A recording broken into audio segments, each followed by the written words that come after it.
Good evening and welcome. Unfortunately, we have a technical glitch, and so we'll have to pick up the video in a minute or two. But the topic tonight is, as you may guess from the slide, the story of the Hopewell Inn, and also about the people who sustained this building and this business for almost a century and a half. Next slide. So we'll tell this story in two parts. The first part is a visual tour of the building. We'll look at its exterior and the interior, not only the public spaces, but also the upstairs rooms, the cellar, the foundation. And the purpose of this is to find clues and information to help us understand the history. And part two is that history, the building, and the people who repurposed and reused and renovated this building over time. This building has been residence and retail, hotel and livery, stores and apartments, lunchnet and rooming house, and bar and bistro, and more, of course. And I'd also explicitly like to thank the new owners of the property, Genesis Hospitality, and the construction team, Cherut LLC. They very kindly hosted us in visiting the site, collecting information, collecting artifacts, which are now in the collection of the Hopewell Museum, and there's photos of them online. And they also preserved a digital record of the building, and this is also available on the History Project site. So you can explore 360-degree panoramas, looking around the street from different vantage points. You can take photo tour of the entire building, and you can take video walkthroughs of the building as well. So a pitch, a station break for the Hopewell Valley History Project. So the History Project is an ad hoc volunteer group of history nuts like me and 120 plus more individual contributors who have provided information, because what we're doing is gathering up as much Hopewell history as we can find and getting it photographed, scanned, digitized so that we can share it online. And we have a digital archive of this stuff. So we now have over 500 documents and maps. We have over 3,000 images and videos and a bunch of other stuff online. In addition, because we have all this information now, we can do research reports. So in the past 4 years that I've been doing this, we've been collecting information about things like the Hopewell Inn, as you may have guessed. So there's these presentations online, so you'll find videos and slides. For the inn, there's lots more information, including photos of artifacts, the tours I already mentioned, the record of the demolition of the building. And there's some 40 history briefs, which are these research reports. So the history brief for the inn, for example, is a 30-page report all about everything I could figure out about the inn.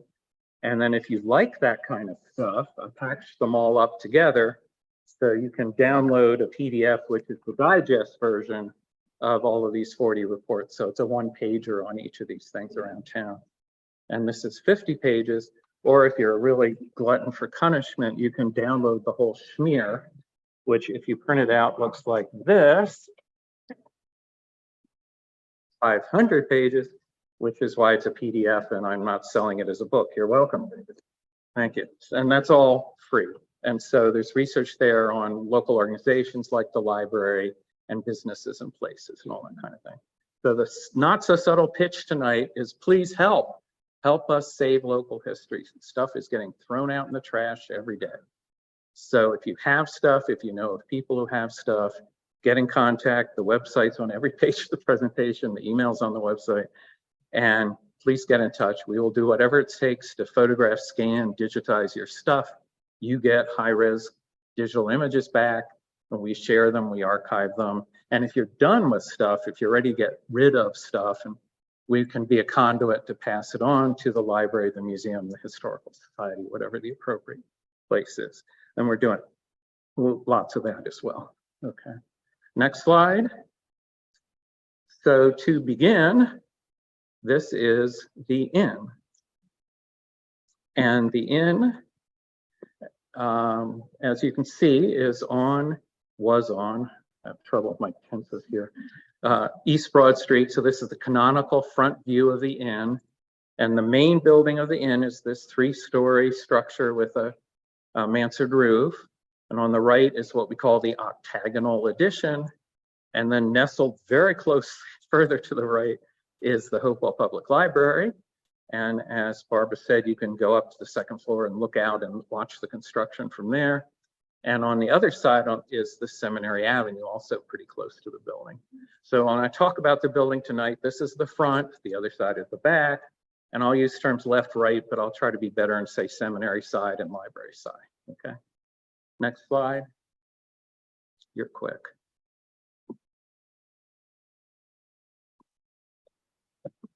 So this is the main building. It's 3 floors, and let's talk about it top to bottom.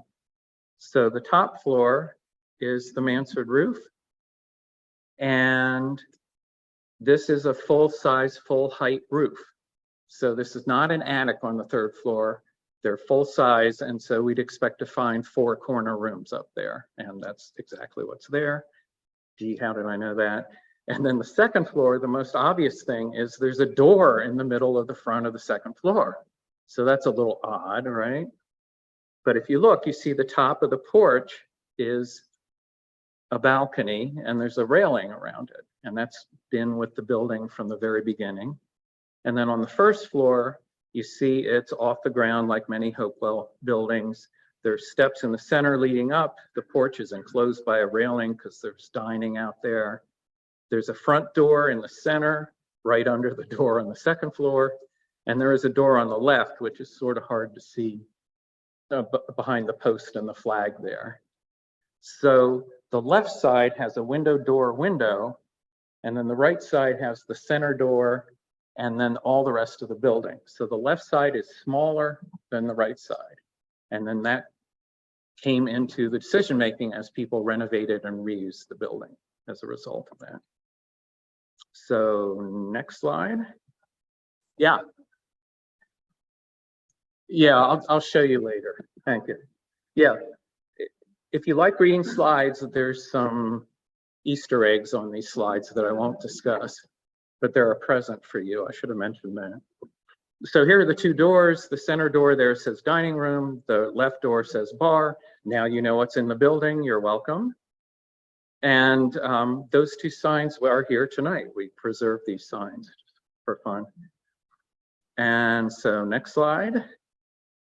So now we've moved down the building. We're looking the gap there between the octagonal addition and the library. Not much space there, you know, 6 to 8 feet, basically. So there's not much happening down that gap, and we'll come back to that again later. And so now let's go the other direction, next slide. And this brings us to the view from Seminary Avenue. So what do we see here? Well, the first thing is the mansard roof is only on the front part of the building. The back part of the building is 2 stories. So this suggests that's an addition. And that's right. It was actually built in 2 steps. The other thing you notice about the 2nd floor is the side windows, or the absence of side windows in the front of the building, and then this crazy collection of windows in the back half of the building. So if the original building was under the mansard roof, you'd expect to have standard space windows because it was designed as a house around this building. And so this suggests the amount of work and renovation that's gone on in this building, that it ended up this way. And then the 1st floor just echoes that further. There's no windows on the side of the 1st floor at all, no windows. But there is this bump out towards where the car is parked, and that's a side entrance to the bar. There's a doorway right on the sidewalk that goes down to the cellar, and then there's rear steps up to the bar, okay? So we'll take one more step down Seminary Avenue, next slide. And this is taken from one of those panoramas, which is why it's curved like that. And what you can see here is the 3-story mansard roof, the 2-story addition, and then a 1-story extension further out. And then the back of the building was a parking lot. So oral history says that was Mrs. Gephardt's garden, and you'll meet Bertha Gephardt later, and we'll we'll speculate about what was there behind that building. But that's enough for now. So next slide. We're going to go inside. So this is a plan of the building. Seminary Avenue is at the bottom. East Broad Street is on the right. So that's the front of the building. And you can think of the building in 3 strips. It was built this way and thought about this way. So the top slice here is the octagonal addition, which was the banquet room with the gazebo in the front, which is the octagonal shape. The middle strip is the dining room. The bottom strip is the bar in front and a kitchen behind. And then in the back are all the utility rooms and particularly bathrooms. So that's the 1-story extension off the back. And what you notice here, if this building originally was just the 4-sided squarish building under the mansard roof, you might expect to see some echo of the back of the building in the structure here. And it's just not there at all. There's no common wall here. It's halfway through the dining room and at the end of the bar between this building. So again, it reflects the amount of renovations that went on in this building. Next slide. So here's what the building looks like inside. So all of these are shots of the 3 main rooms looking towards Broad Street, okay? So the top left is the view of the dining room looking towards Broad. You can see the windows on Broad. And on the right is the doorway that goes into the bar and the tile floor there. And then actually on the little bar top there is a basket of apples. And we actually have that basket of apples here tonight. And then on the right picture here is the bar view. Again, we're facing Broad Street, so there's some windows there. And on the right is that side entrance out to Seminary Avenue. So it's a U-shaped bar, seats around it. Unlike the video where the bar was against the wall. So it's a very different bar design. And the bottom is that octagonal banquet room. And then this, again, we're facing Broad, so the octagon is in the distance here. And this is what this room was doing for the town of Hopewell. It was a place to have fun events. This is Phil Orr's Jazz on Broad, which he ran regularly in town. You come in, you sit down, you chat with friends, you have a drink, obviously, you have dinner, and there's a jazz performance, and it's all friendly and informal, and people are sitting in and joining in, and it was just wonderful. And then COVID killed the whole thing, unfortunately. But that's what this building could do in this town, which was just wonderful to have. Next slide. Oh, you're way ahead of me. Thank you. So now we'll go up to the 3rd floor. And as you may guess, it's a room in each corner. And the question, of course, is how to cram in a bathroom. So you don't want to give up a whole room for a bathroom, right? So you could shove the bathroom in the back of the center corridor, but then you'd block the back window and you'd lose the light and you'd lose the emergency exit there. So they cheated and they took up half the back hallway and a part of the room next door and crammed a bathroom in there. But then that wall would have hit the window. So they put a diagonal corner in the back of the bathroom, which is highlighted here in blue, so that you could squeeze through and get to that back window. But that meant the bathroom was dark and didn't have any light in it. So they put a window in that diagonal corner. I'm not making it up. I'll show you a picture in a second. You know, who exactly did this work and what they were thinking, and you'll see some more examples coming up. We just don't know, fortunately. So next slide. Yes, indeed. So in the bottom right is that bathroom. You can sit in the tub, look out the window, wave at somebody in the back hallway, and then look at the light from the window outside. Amazing. What are these people thinking? And then the top image here is the front room on the seminary side. So on the right are the 2 windows, the 2 corner windows, and then there's 2 doors, one to go out to the hallway and one for the closet. Okay, easy enough. So don't advance a slide. And your challenge is how many rooms were on the 2nd floor? Okay, so let's think this. So the 1st floor is 4 rooms, 1 in each corner. 2nd floor has got a extension in the back, so maybe you put another room, that'd be 6 rooms. Maybe you get greedy, put 2 more rooms in, that'd be 8 rooms, but you need some bathrooms, right? So you got to cut those up somehow and put in a bathroom, but then you lose some bedrooms. You don't want to lose some bedrooms. So the punchline, 3, 2, 1, next slide. 10 rooms. 10 rooms. 8 rooms, 2 bathrooms, and 2 more in-room bathrooms, all crammed in this building. So I'll walk through this quickly. You can come back to this later because it's mind-blowing what they did here. So the right side is the front of the building. There's 2 corner rooms. They're the largest rooms. They each have an in-room bathroom. Then along the bottom, there's that corner room. There's the middle room number 3 here, which is an in-between room. And in the back corner is room 4. Then they put a bathroom in there. And then because the back steps come up there, they just made that whole thing into sort of a suite. So the whole bottom of this design looks like a little suite. And if you understand that for a period of time, the owners of the building lived below this on the left side of the building, and maybe this was their back stairs up to their 2nd floor bedrooms, maybe, we just don't know. And then there's all these other rooms. So 5 and 6 are in the back. There's a bathroom that also serves 7 and 8, and 7 and 8 are the stepchild rooms. They're really crammed in there. And then room 8 in particular is crammed even further because its closet sticks into the room. So we'll see in just a second room 2 and 8 here, okay? Next slide. So yeah. So I've lost my next slide here. Here we go. Okay, so top left, room 2. That's the front corner room by the library. And it has a bathroom with a nice big door, so it's sort of accessible, but it's teeny tiny. The walls do not go to the ceiling, and there's no door. I don't know. The bigger box in there is the shower, so I don't know what they're thinking. But it has a full window, so you know, what more can you ask for, right? And then bottom right is that stepchild room number 8, which has the closet coming into it. You can see the window of the library. You can see outside the window. And where exactly you put the bed in that room, I do not know. Oh, well.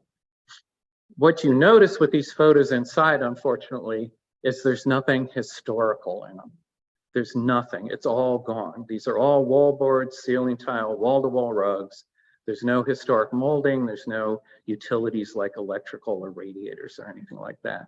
It's all been wiped away in these series of renovations that happened in this building.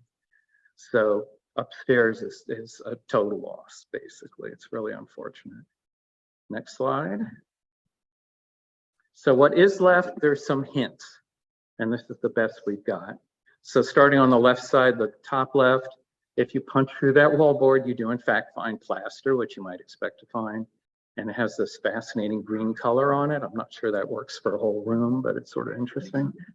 The bottom left is a patch of wallpaper we actually found in one of the closets. So was that in the rooms? We don't know. Next to that at the top is an electrical box, which is actually in one of the hallways. So you can open the door and have whatever fun you want to have. There's writing all over the inside of that door and a really nice frame they built around it. It's very impressive. In the bottom, we have something that hints of being vaguely historical. The closet doors in the building, not the main doors, but the closet doors, in many cases, were these solid wood doors with really interesting door hardware. But again, we just don't know anything about them. The most intriguing object is the next one over on the top, which is labeled bar wall here. So in the video, you saw the bar along the wall and you saw wood furniture there with stacks of bottles on it, so you really couldn't see what the furniture looked like. And this is reminiscent of, suggestive of what we saw there. So did it come from there? We don't know. This was cut off and put on the wall between the 2 windows in what later was the dining area of the building. We just don't know what that is. On the 2nd floor, at the bottom there, you see the view out that center door on the 2nd floor. So you can see the balcony and you can see the railing around the balcony, which has spikes on it. So it's really not encouraging you to go out there. And then on the right is this really intriguing the stair post on the first floor and the handrail and the railing going around the second floor to the third floor. So again, how old that is, how historical that is, we just have no idea. But it's really interesting. Next slide. So on to the foundations and the cellar, okay? So now again, we're looking from the front of the building, East Broad Street. You see a slice on the right, that's the octagonal addition. You see a slice on the right, left, that's the side entrance. And then the porch on the front. And then you can see the structure of the building, the bar and the dining, which was the original front part of the building. And then the two additions, which were actually added separately, as we'll see. And again, the walls don't actually line up, and there's some well-built separation where you can go from one section to another. In other areas, they're just bashed through. So, oh well. Next slide. Thank you.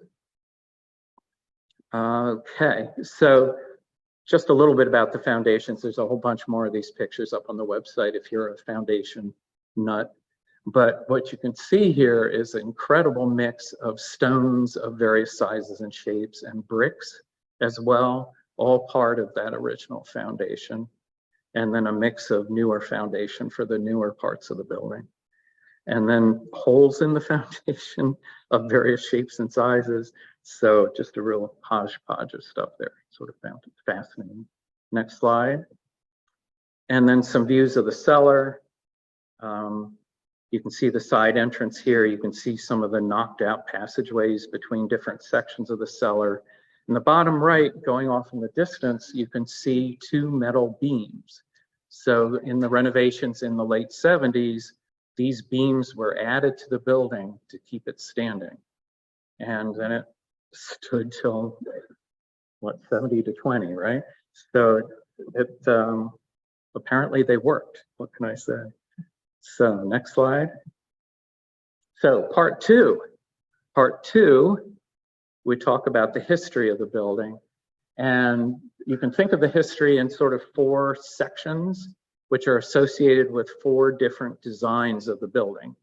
And as we go forward, you will know this building well enough, whether you want to or not, that you could look at any arbitrary picture and tell which period it belonged to. You're welcome. I'm sure that's what you wanted from the talk. So next slide. So we begin in 1875 with the Sexton sisters, Sarah and Susan Ann Sexton. They grew up on a family homestead farm. Their father died. They sold the farm to a relative, and they bought this property. We don't think the building was there at the time, so they probably built this property, but we don't have positive evidence of that. And by 1878, they were operating a drug and notion store there. And in the bottom left, we have a newspaper article that talks about what they were selling: pins, needles, spool cotton, handkerchiefs, collars, cuffs, etc. Prescriptions carefully compounded at all hours, day and night. And in the bottom right, we have the record from Ralph Eady, who was Hopewell's first historian here in the early 1900s. And he reports they had the first drugstore in Hopewell, which is disputable, and that they were remembered not only as women of business ability, but of ladies of culture and refinement. What more can you ask for? What can I say? So they ran this store for 5-ish years and then moved on to other things. One of them moved on to Los Angeles, so she really wanted to get away. And then they sold the property to a succession of short-term owners. And we don't know much about why they bought it or what they thought they were going to do with it, but we do know a little bit about who was there. And that's the next slide. We have Mrs. Carter, Mrs. M.A. Carter.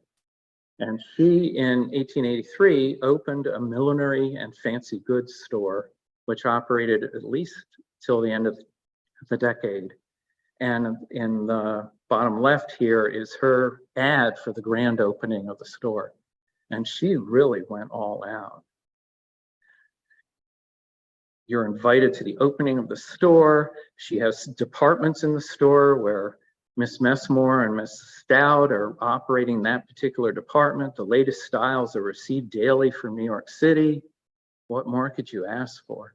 So she was the major occupant of this building. She was still over on that Seminary Avenue side of the building, that smaller side of the building, using that whole side for the store as far as we can tell.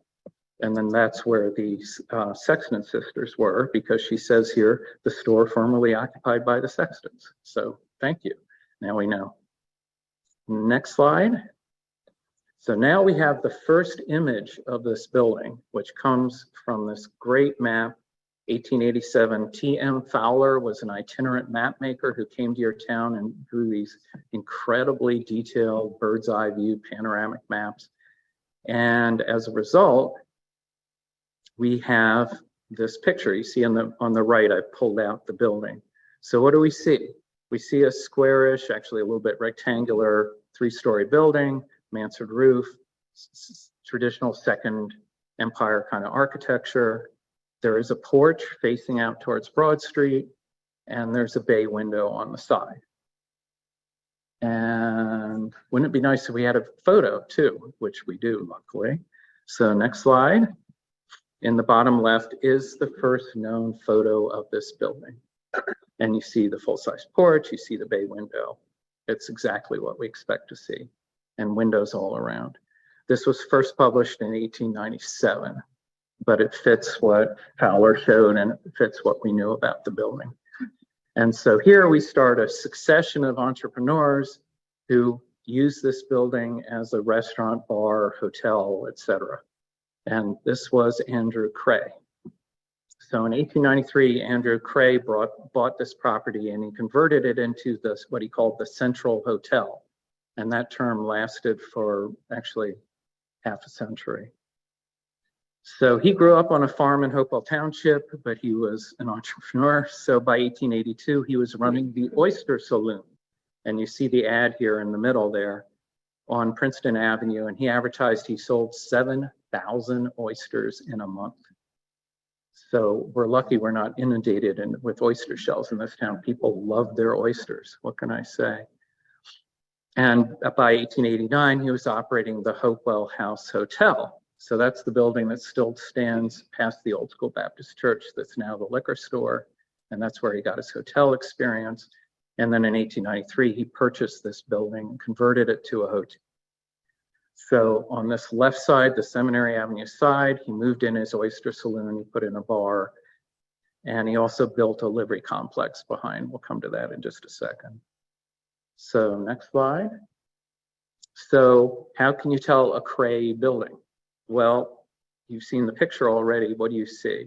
Full-size front porch. It does not wrap around because there's a bay window. The stairs in front run the entire length of the building. There's no breaks in the stairs and no handrails, of course, right? The porch columns are actually square and they have these decorative brackets on the top coming out on each side. And the balcony railings have fairly standard vertical pickets with a handrail on them. And then one sort of subtle detail you can see in the picture on the right, the dormer windows for the mansard roof come straight down and then there's a curve at the bottom. There's a scroll effect at the bottom, and that was very common at the time for architecture. So that's the Cray building. Next slide. Thank you. Next comes John Corcoran, another entrepreneurial kind of guy. His family immigrated from Ireland in 1853 when he was a very young lad. He grew up on a farm in Hunterdon County. He was respected enough that he became sheriff of Hunterdon County. He also got business experience operating a hotel in Milford. And in 1899, he bought this property. And he was the one who expanded that original square mansard roof building with the addition on the back and with the side entrance and with the wraparound porch. So he's the one who made the building that we recognize as the main building of the inn in the early 1900s. And then the bottom left here, you see a photo, you can see that wraparound porch. Now this is exactly why this photo is here, because this is exactly why we're looking for pictures and family photos and whatever you got, because this is actually from a family photo They were set up on the lawn across the street. They were taking a picture of the kids in the front yard. Don't those kids look cute? And in the back is this. And I cropped out all those kids and put in this because this is what we want to see. So we have the building, we have the car in front of it. It's just wonderful. It's just wonderful. So next slide. So here are a couple maps just to show you how they expanded the hotel. So on the left side here, the hotel is circled and you can see the addition comes out just part of it on what's now the library side. And then on the right in the 1912 map, the full addition is in there. And then also outlined here is Andrew Cray's livery, because if you're riding horses to a hotel, you need somewhere to park your horse, but horses smell. And so you want them sort of out of the way, but sort of nearby. So you can see the livery here is back from the street and also away from the building.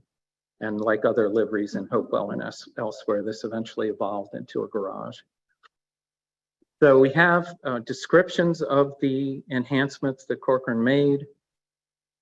So he added utility improvements, he added electric lights, he added sanitary plumbing. What other kind of plumbing is there? I'm not exactly sure. Steam heat. And then when he was done, that same Seminary Avenue side where everything's happening in that building, the front part was a bar and a sitting room, and the back part was, the front was actually an office and reading room. The back was the bar and sitting room, and then there were toilets beyond that. Okay, next slide. So how do you recognize the Corcoran building? Well, it's really obvious once you see it. So the front porch is now wraparound. The porch columns are now round and they have a stone base. So that's very clear. The front stairs are separated at the columns, and the balcony railings are now this what's called Chinese Chippendale design with these very distinctive diagonals and squares. So this building is really, really obvious and really clear. So next slide. Then in 1915, the building was purchased by Frederick Jackson. Now, as the newspaper explained it at the time, the theory was the roads were being improved, so there'd be more traffic, so Hopewell needed another hotel. But unfortunately, Jackson ran into World War I. And he had moved from Bound Brook. He was living in the hotel with his family. And by 1920, he was sick and tired of trying to run this and just wanted to rent it.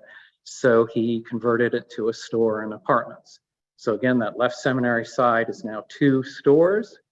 And then he put in 4 apartments. So the right side on the ground floor, the larger side, is 1 apartment. There were 2 apartments on the second floor, as we sort of were suspecting earlier, and then 1 on the 3rd floor with those 4 rooms. And this way he could say all apartments have electric lights, they all have bathrooms, and they have steam heat. Okay, so he ran this for about 10 years. And the next step is the Gephardts, Paul and Bertha Gephardt. And they ran this for, as you can see, an extended period, 20, 25 years.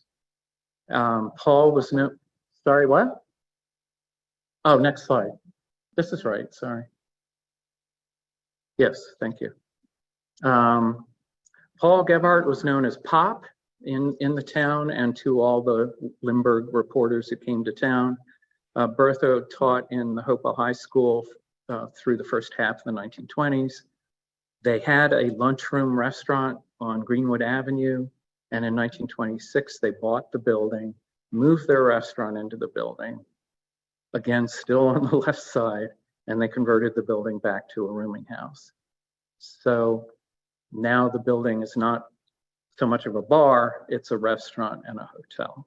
Unfortunately, Paul Gebhardt died in a traffic accident in 1933, but Bertha continued to run the business, not only through the Limburg craze, through the Great Depression, through World War II. And the ad on the right here says, Gebhardt's Hotel and Restaurant, Saturday nights, dance orchestra in our beer garden. So where was the beer garden? It's tempting to think that's Mrs. Gebhardt's garden in the back of the building. And we have a 1932 aerial because the press was here in Hopewell and desperately taking pictures, so they had something to show. And so we have this picture. And it looks like it could be a beer garden back there. What do you think? And in later aerials, there are trees growing there. And so we see a good view of this side of the building. We see the regularly spaced windows that we were expecting to see. And we see the second floor addition and the first floor extension as well. Next slide. Thank you. And so there was a frenzy after the Lindbergh baby was kidnapped. Over 200 reporters, photographers, radio people, film people came to town, filled up the houses, filled up the hotels, had extra phone lines and telegraph lines ran. The railroad station dedicated a waiting room to them, and Gebhardt's Hotel was the press headquarters. So we have these wonderful pictures because of that, showing people crowded around trying to see what's going on. And of course, what was going on was nothing because there was no news, right? But you do see, particularly in the right picture, people up on the balcony there looking down because of all this. So next slide. So how do we recognize Gebhardt's Hotel? Well, it's basically the Corcoran building from the early 1900s. Same porch step, windows, balcony railings, even the same hitching posts in front. But there's subtle differences. The larger picture windows in the front, and we'll see that in a second. They took the shutters off. And then that detail on the mansard window I mentioned is gone by this point as well. So the mansard windows just come straight down. Okay, next slide.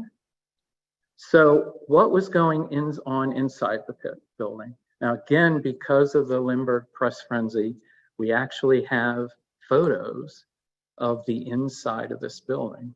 So this is the front seminary side of the building where the press was camping out. We have just a couple photos of this. And in the left of the photo, you see it's that big picture window. It says Gebhardt's lunchroom on it, okay? And there's the NBC reporter broadcasting live the fact that there was no news from Hopewell. But we also have a very nice written description from 1905 of the renovations that Corcoran did, including the extensive woodwork that he put in. And one sentence says, "The floors are of hardwood, and the walls above the wainscoting, as well as the ceilings, are steel in bas relief." And what do you see in the photo behind the reporter? That's an embossed metal wall, which was also in the ceiling of this building. So you could imagine what this building looked like, and we have no images of this at all. Very frustrating. And this stood in this building from 1905 when Corcoran put them in, through the 30s and the Lindbergh thing, all the way up to the final renovations in 77, as far as we know. So next slide. So finally, we come to the final two pairs of owners. So two families, each of which had two generations, ran this building from 1950 all the way to 2022 actually. And the first set was Anton and Rose Marr.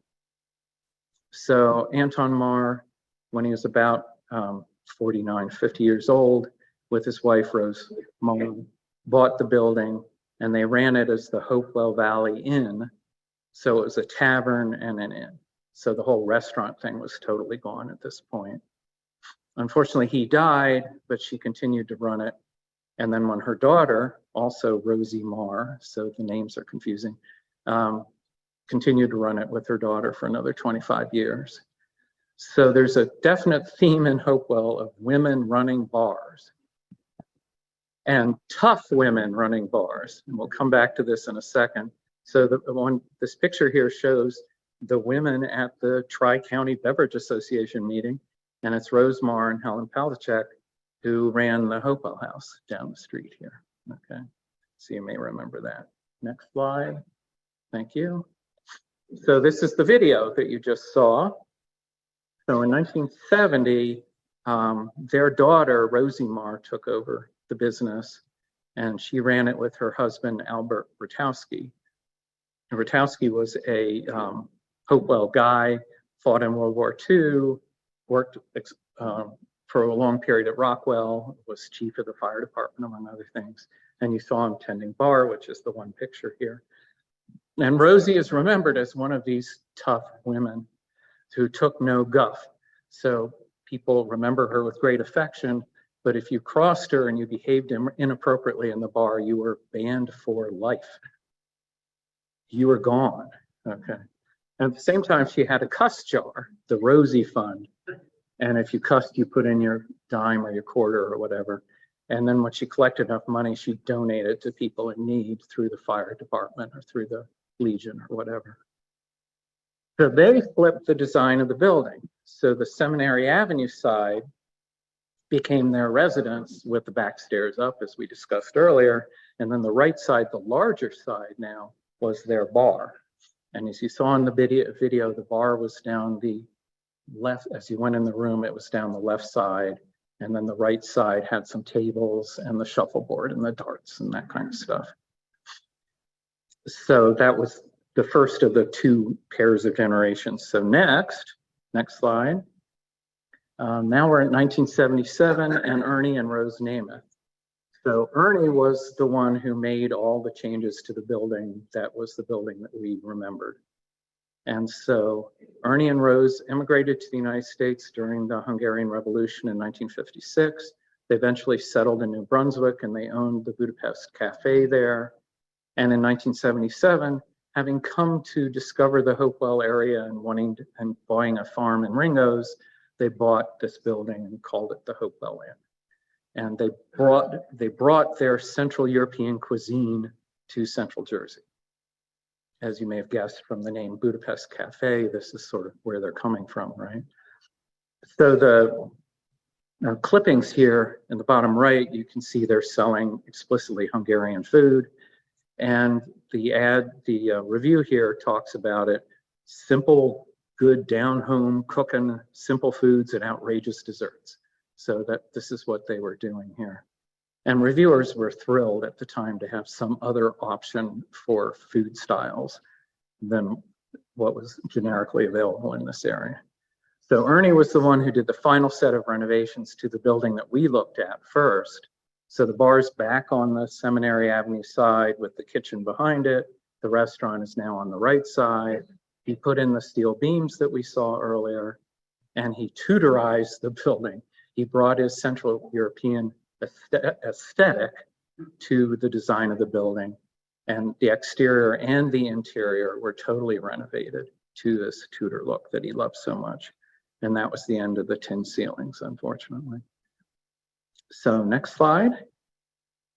So how do you recognize an Ernie Namath building?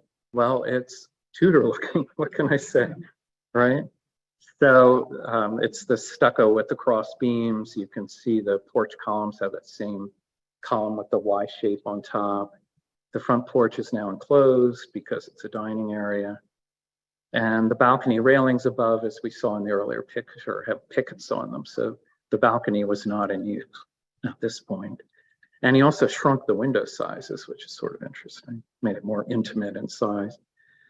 So next slide. So then in 1985, Ernie proposed to the borough to build a 3-story tower next to his building, next to the library, 45 feet tall. And the borough was not thrilled with this idea, apparently. Among other things, the library, as you saw, is right there, and they were just concerned about disturbing the foundations. The library does have a cellar under it as well. So this was negotiated down to what was actually built, this octagonal extension to the building, which added a significant event area to the building. Okay, next slide. So now we come to the final owners of the building. So their daughter, Susie Molnar, Namath, I'm sorry, who then married Paul Molnar, who was also born in Budapest. Before they took over the inn, they were running the Pennington Bistro, which you may remember in Pennington, as you may guess. And they also featured Central European cuisine there. And they focused on being a neighborhood restaurant, event space and bar, obviously, hearty food with no frills. And here's a picture of Susie with one of those scrumptious desserts that were always available there. And then there's this great review in the New York Times.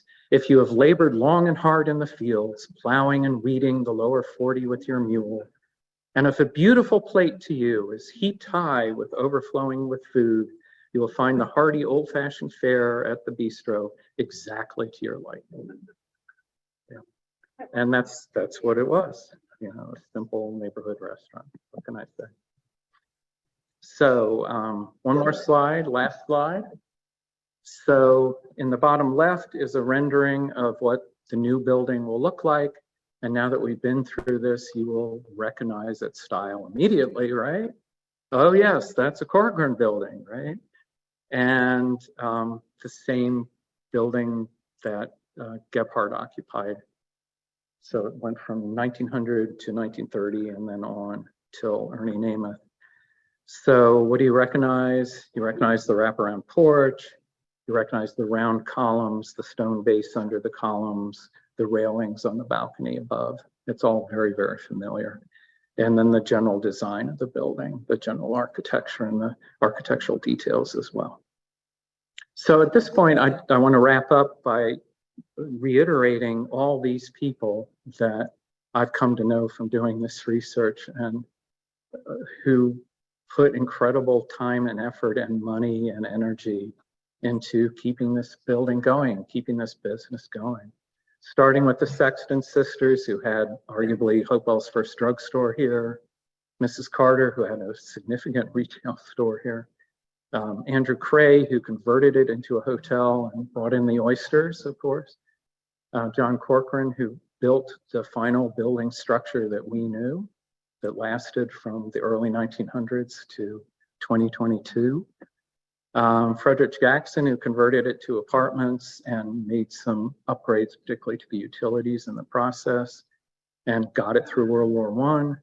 And then the Gebhardts, who were here for an extended period till from the 25-ish to 1950-ish, got it through the Depression, got it through the Limburg craze, and the reporters did not all pay their bills, and then got it through World War II. So just incredible effort through all of these people. And then these pairs of owners, Anton and Rose Marr and Albert and Rose Marr Rotowski, who brought it back to being mainly a tavern with an associated inn, as you saw in the video, as a bar. And then Ernie and Rose Namath, who made those final changes to the building and then brought in the restaurant part of the building and the event part of the building.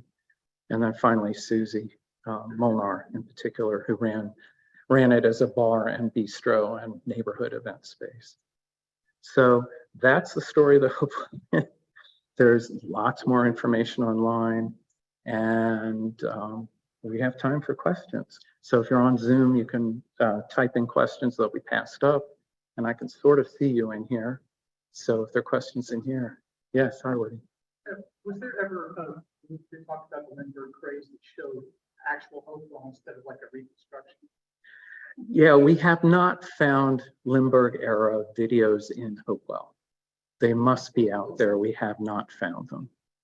But yeah, if somebody knows this, we're very interested. It's very frustrating. Yeah. There's a couple of interactions. Mm-hmm.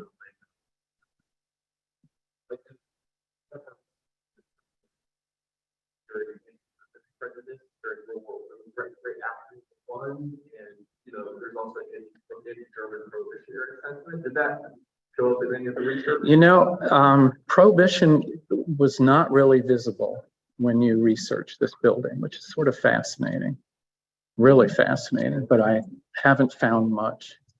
The Gephardts were greatly appreciated in town. There's articles talking about what a great person Bertha was and how they liked the food she cooked and that kind of thing. She was a teacher here for more than 5 years and was involved as a volunteer in volunteer organizations and was an officer in volunteer organizations. And there were plenty of other immigrants in this town. I mean, most of these people were immigrants. So that didn't seem to be an issue at all. Yeah, thank you. Other questions here?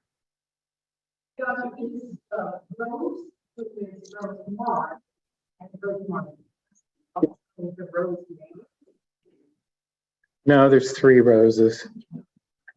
Yeah, 3 consecutive roses, 2 of which are rose Mars. It's great. Yeah. So thank you for clarifying. Yeah.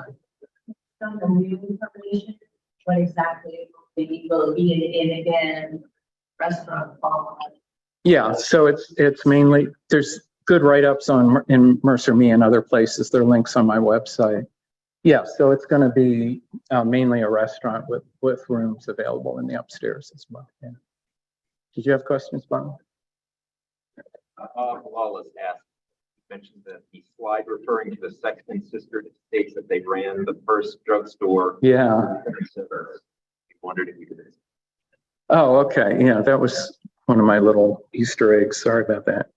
So the Sextons were part of the revival of Hopewell with the arrival of train service in 1876, also known as the Centennial Year.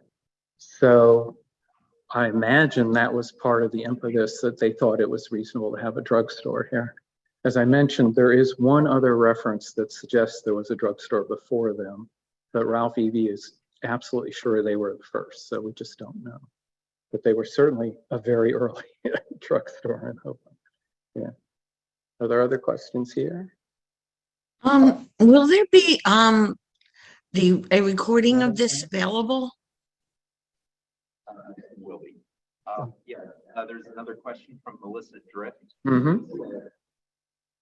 Question about the Lindbergh kidnapping broadcast. I lived in Hopewell on Model Avenue from 1995 to 2008, from age 9 to 22.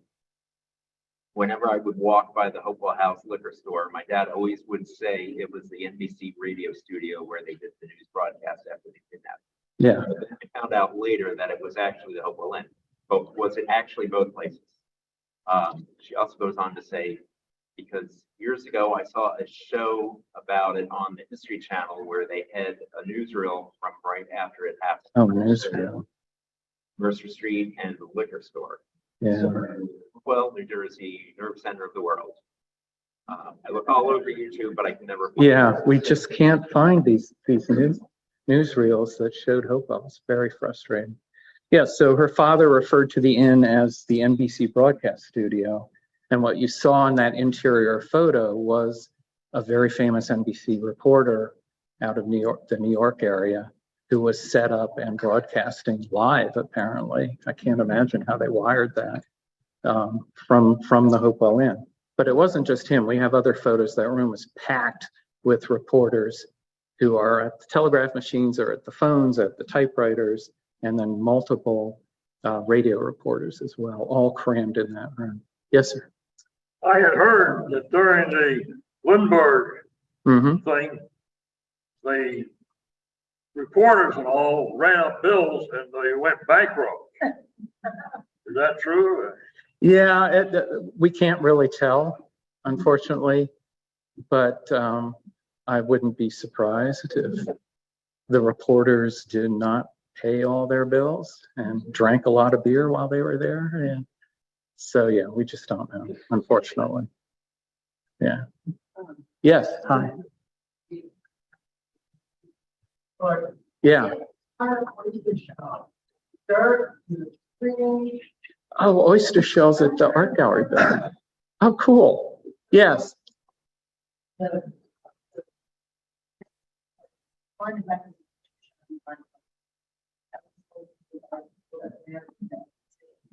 Yeah, so you will find lots of oyster shells in various places in Hopewell. And it's a good sign you have a historic property because you're digging up oyster shells. So we don't find them in our yard, but we're not right along Broad Street. So there's the good. Yeah.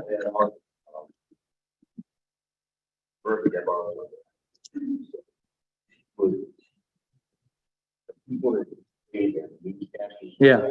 The thing they had to pay for was the lodging, let them stay.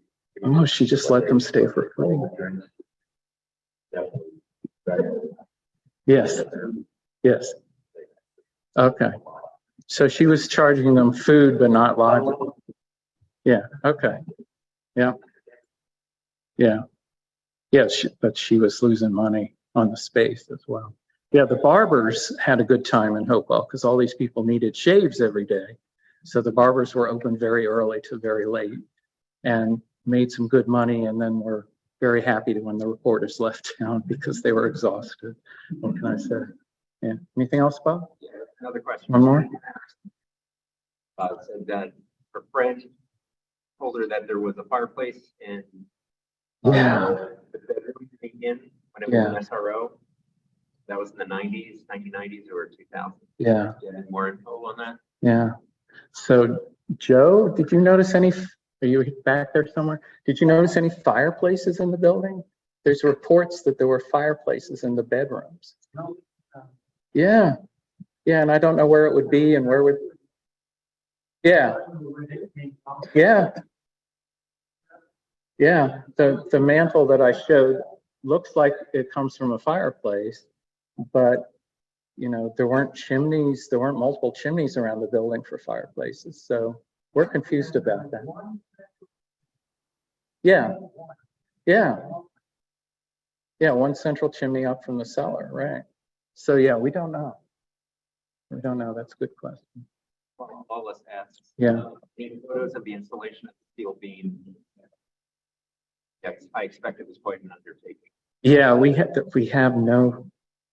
What you've seen is pretty much all the historic photos we have, unfortunately.